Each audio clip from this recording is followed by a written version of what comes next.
আজ আমরা একাদশ দ্বাদশ শ্রেণীর XOR গেট সম্পর্কে জানব। XOR গেটকে বলা হয় এক্সক্লুসিভ অর গেট। এটা চিত্রটা এমন হবে, অর গেটের সামনে একটা দাগ আসবে। এটা একটা যদি দুইটা আমরা ইনপুট নিই A এবং B, তাহলে এর আউটপুট আসবে A equal to A exclusive B।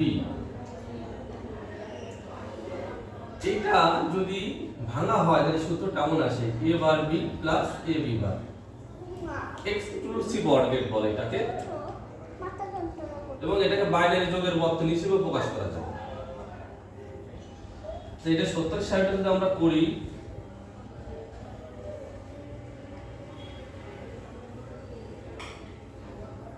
A B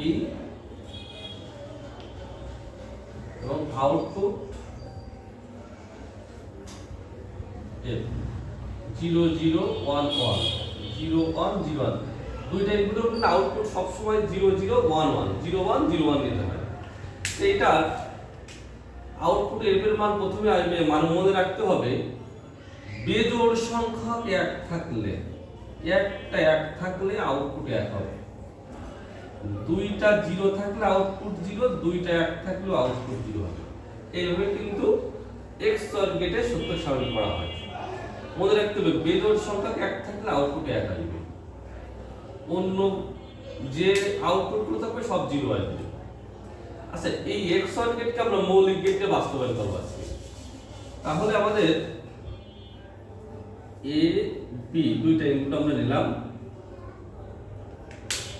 ঠিক কিভাবে আমাদের রাখতে হবে এই জিনিসটা যদি আমাকে মৌলিক গেটে প্রমাণ করতে বলে পরীক্ষায়, এবং প্রায় আসে XOR গেটকে মৌলিক গেটে বাস্তবায়ন করো। তাহলে প্রথমে আমরা A B নেব, নেওয়ার পরে এখানে দেখো A বার আছে এবং B বার আছে। যে শুধু বার আসে কোন গেটে? মৌলিক গেটে। মৌলিক গেট আমাদের মনে রাখতে হবে AND গেট, OR গেট এবং NOT গেট। এটা হচ্ছে গুণের গেট, এটা যোগ, এবং এটা হচ্ছে বিপরীত। নট গেটটা আমরা ব্যবহার করব এখানে। এই একটা নট গেট আমরা নিলাম, তাহলে A থাকলে A বার আসবে। এবার A বারের সাথে B কি আকারে আছে এখানে মাঝখানে? চিহ্নটা কি চিহ্ন? গুণের চিহ্ন। গুণের জন্য কি গেট নিতে হবে? AND gate. AND গেটের চিত্রটা তোমাদের মনে আছে কিনা? এইটা হচ্ছে AND গেট। এই যে গেল A বার থেকে একটা ইনপুট গেল, আর যাবে B থেকে, তাহলে AND গেটের কাজ কি? গুণ করে দেবে। তাহলে A বারের সাথে B গুণ তৈরি হয়ে গেল। এরপরে আসো এই পার্টটা তৈরি করব, তারপরে মাঝের যোগের চিন্তা করব। খেয়াল রাখতে হবে দুইটা পার্ট থাকলে মাঝের চিহ্নটা একদম লাস্টে চিন্তা করব। প্রথম পার্ট তৈরি করব, তারপরে শেষ পার্ট। তাহলে এখানেও B বার তৈরি করতে হবে, যেমন আরেকটা নট গেট দিলাম। নট গেটের চিহ্নটা কিন্তু এমন, এই যে B বার তৈরি হয়ে গেল। এইবার আরেকটা AND গেট নেব আমরা।